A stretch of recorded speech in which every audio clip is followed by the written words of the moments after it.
Welcome! Today I'm showing how to check battery health information into your STK LIFE 9.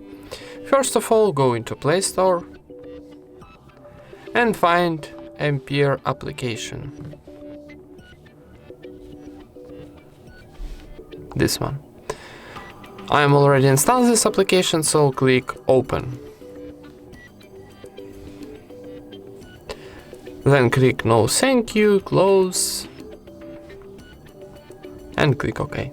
And now we need swipe on the right, and here we got two columns, and in second columns on the top we got our health information, so our health battery is good. And that's it. Thank you for watching, leave thumbs ups and subscribe to our channel.